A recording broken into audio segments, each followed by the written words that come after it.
জীবনটা কেন এমন? যার আছে তার সব আছে, আর যার নেই তার কিছুই নেই। যে পায় সে সব পায়, আর যে পায় না সে কিছুই পায় না। ছোটবেলায় শিখেছিলাম, তুমি কারো ক্ষতি না করলে কেউ তোমার ক্ষতি করবে না। আর বাস্তবে যা শিখেছি, তুমি যার ভালো চাইবে সেই সবার আগে তোমার ক্ষতি করবে। যে যত বেশি খারাপ সে তত বেশি জনপ্রিয়। মনের মাঝে সকল দুঃখ ব্যথা লুকিয়ে হাসতে পারাটাও এক ধরনের সফলতা। দোষ করে শাস্তি পেলে যতটা না খারাপ লাগে, তার চেয়ে হাজার গুণ খারাপ লাগে যখন কেউ দোষ না করে শাস্তি পায়। 10 দিন একজনের উপকার করুন, সে মনে রাখবে না, কিন্তু একবার না করুন সারা জীবন মনে রাখবে। যে তোমাকে ঠকিয়েছে সে নিজেকেই ঠকিয়েছে। কি অদ্ভুত আমাদের এই সমাজ! প্রেম করলে কেউ কিছু বলে না, কিন্তু বিয়ে করতে গেলেই সবার যত আপত্তি। মানুষ মারা যায় তখন, যখন সকলের মাঝে থেকেও সে তার নিজের অস্তিত্ব খুঁজে পায় না, যখন কেউ তাকে গুরুত্ব দেয় না। আর এটি মৃত্যুর চেয়েও বেশি যন্ত্রণাদায়ক। যত আইন শুধু মধ্যবিত্ত আর গরিবদের জন্য, ধনীদের 7 খুন মাপ। বোকারা বেশি বলে আর জ্ঞানীরা বেশি শোনে। বন্ধুত্ব কখনো হারায় না, হারিয়ে যায় সেই মানুষটি যে বন্ধুত্বের মূল্য দিতে পারে না। আমাদের সমাজে কেউ ব্যর্থ হলে সবাই তার সমালোচনা করে, কিন্তু কেউ তাকে সহায়তা করে না।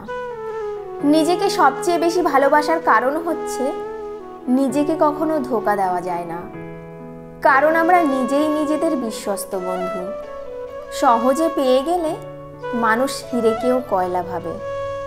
পৃথিবীর সমস্ত দুঃখ থেকে নিজেকে আগলে রাখুন, না হলে প্রতিটি মানুষ এসে আপনার হৃদয় ভেঙে দিয়ে যাবে। কাউকে মিথ্যা বলে খুশি করার চেয়ে সত্যি বলে কাঁদানো ভালো। এতে হয়তো সে একটু কষ্ট পাবে, কিন্তু কখনো বিশ্বাস হারাবে না। বিশ্বাস অর্জন করা কঠিন, আর একবার তা ভেঙে গেলে আবার অর্জন করা আরও 10 গুণ কঠিন। বিশ্বাস কথাটি 3 অক্ষরের হলেও এর ওজন অনেক বেশি। সবাই সেই ভার সামলাতে পারে না। কোনো সম্পর্ক যতই সুন্দরভাবে বাঁধা হোক না কেন, চোখে সম্মান আর কথায় নম্রতা না থাকলে সেই সম্পর্ক ভেঙে যাবে। অন্য সব মানুষের চেয়ে বেশি নিজেকে বিশ্বাস করো। তোমার কি করা উচিত তা তোমার থেকে ভালো আর কেউ বুঝবে না। বুদ্ধিমান মানুষেরাই বুঝতে পারে কাকে সে বিশ্বাস করবে আর কাকে সে বন্ধু বানাবে। যদি কেউ আপনার বিশ্বাস ভাঙে, তবে তাকে আন্তরিকভাবে ধন্যবাদ দিও, কারণ তারাই আপনাকে শেখায় কাকে বিশ্বাস করা যায় আর কাকে বিশ্বাস করা যায় না। জীবনে 2টি দুঃখ আছে, একটি হলো তোমার ইচ্ছা অপূর্ণ থাকা, আর অন্যটি হলো ইচ্ছা পূর্ণ হলেও আরেকটির প্রত্যাশা করা। মানুষ এতই অদ্ভুত যে তারা ভুল প্রমাণিত হওয়ার পরেও ক্ষমা চায় না, বরং তারা আপনাকে ভুল প্রমাণ করার জন্য তাদের সমস্ত শক্তি প্রয়োগ করে। কিছু কিছু মানুষ অন্যের রাগ স্ত্রীর উপর দেখানোকে নিজের অধিকার মনে করে, আর স্ত্রী চুপচাপ থেকে তার রাগ সহ্য করে, শুধু এই ভেবে যে তার 2টি কথা স্বামী স্ত্রীর সম্পর্কের বন্ধন ভেঙে দিতে পারে। আপনার স্ত্রীকে সম্মান করুন, কারণ যখন কেউ আপনার সাথে থাকে না, তখন আপনার স্ত্রী আন্তরিকভাবে আপনার পাশে থাকে। কারো খারাপ সময়ে তার উপর কখনো হেসো না, কারণ এই সময়টাতেই স্পষ্টভাবে মুখগুলো মনে থাকে। বন্ধুরা, আজ এ পর্যন্তই। ভিডিওটি যদি ভালো লাগে তবে ভিডিওটিতে একটি লাইক করে চ্যানেলটিকে সাবস্ক্রাইব করে আমাদের পাশে থাকার অনুরোধ রইল। ভিডিওটি দেখার জন্য অনেক অনেক ধন্যবাদ। সময় খুবই চালাক। যৌবনের লোভ দেখিয়ে শৈশব কেড়ে নেয়, আবার অর্থের লোভ দেখিয়ে যৌবন কেড়ে নেয়। আমার প্রশংসা আমার পিছনে করুন, কিন্তু নিন্দা সবসময় আমার সামনে করুন। যদি আপনি সঠিক হন, আমি নিজেকে শুধরে নেব, আর না হলে দায়িত্ব নিয়ে আপনাকে শুধরে দেব। পৃথিবীতে এমন কিছু মানুষ আছে যাদের পুরো জীবনটাই কেটে যাচ্ছে ভুল মানুষের সাথে। যদি কোনো মেয়ে এই কাজটি করে তাহলে বুঝবেন সে স্বামীর সংসার করতে পারবে না। আর তা হলো তার উচ্চ বিলাসিতা মনোভাব।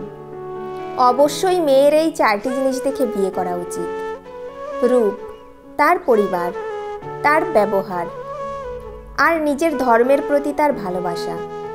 দুঃসময়ে কারোর কোনো অপমান গায়ে মাখতে নেই। সুসময় আসলে তার ভুলটা চোখে আঙুল দিয়ে দেখিয়ে দিন।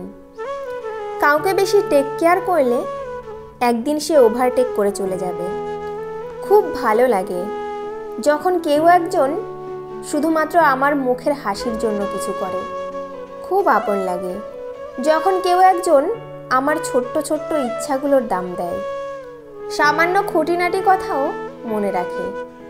খুব স্পেশাল হয় যে কিনা বাদ দাও, ভালো লাগছে না বলার পরেও বারবার কি হয়েছে জিজ্ঞেস করে যাবে, যতক্ষণ না তার সাথে সব শেয়ার করছি।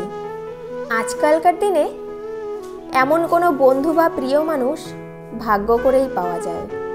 সময়ের সংজ্ঞাটা বড়ই অদ্ভুত। কখনো বলে সবুরে মেওয়া ফলে, তো কখনো বলে সময় কারোর জন্য থেমে থাকে না। ভালো জিনিসের কদর নেই। মদ বিক্রেতা এক জায়গায় বসেই বিক্রি করে, আর দুধের বালতি হাতে বাড়ি বাড়ি যায় গোয়ালা। ছোটোখাটো ভুলের জন্য যে চিরদিনের মতো ছেড়ে চলে যায়, ভালোবাসা তো দূরের কথা, সে কখনো পাশে থাকার যোগ্যও ছিল না। একটি ছোট্ট মেয়ে একদিন তার মাকে জিজ্ঞেস করলো, আচ্ছা মা, তুমি কি টাকা ভর্তি পার্স কোনোদিন আমাদের কাজের মাসির কাছে রেখে যেতে পারবে? মা ঠোঁটে লিপস্টিক লাগাতে লাগাতে বলল, টাকা ভর্তি পার্স আর কাজের মাসির কাছে? কখনো না। তখন মেয়েটি বলল, তাহলে তুমি কোন বিশ্বাসে আমাকে রোজ তার কাছে রেখে যাও? সেই ছোট্ট মেয়ের কথার উত্তর দেওয়ার জন্য মায়ের মুখে আর কোনো ভাষা নেই। সাপ আর শোল মাছের মাঝে খুব বন্ধুত্ব, কিন্তু সাপ ছিল বেজায় অহংকারী।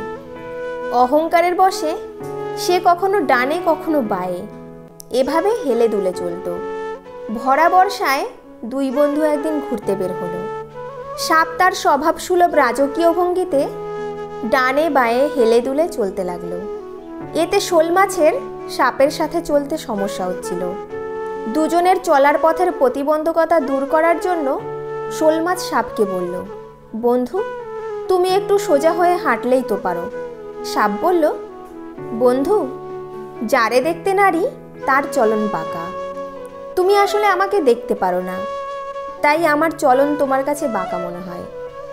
শোল মাছ বলল, ব্যাপারটা আসলে তা নয়, তোমার বাঁকা চলার কারণে আমি তোমার পাশাপাশি হাঁটতে পারছি না। সাপ বলল, বাপ দাদার 14 পুরুষ ধরে আমরা এইভাবেই চলে আসছি, আর তুমি আসছো আমাকে পথ চলা শেখাতে?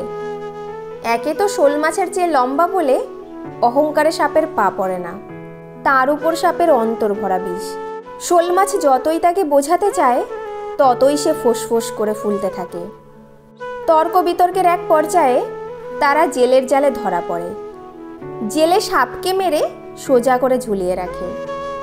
শোল মাছ তখন আফসোস করে বলল, বন্ধু, সেই তো সোজা হলি, তাও মরণের পর। অহংকার আর অন্তর্ভরা বিষ নিয়ে যারা মানুষকে বাঁকা পথে পরিচালনা করেন, তারা আশা করি এবার একটু সোজা পথে চলবেন। মরণের পর সোজা হলেও কোনো লাভ নেই। মেয়েরা শাসন পছন্দ করে, তবে সেটা রাগের গলায় না, আদর করে ভালোবেসে মিষ্টি গলায় শুনতে চায়। যে মানুষগুলো আমাকে সব সময় খুশি রাখার চেষ্টা করে, তারা আমার জীবনের শেষ পর্যন্ত থাকুক। বন্ধুরা, আজ এই পর্যন্তই। ভিডিওটি ভালো লাগলে একটি লাইক, কমেন্ট ও সাবস্ক্রাইব করে আমাদের পাশে থাকার অনুরোধ রইল। ভিডিওটি দেখার জন্য অনেক অনেক ধন্যবাদ।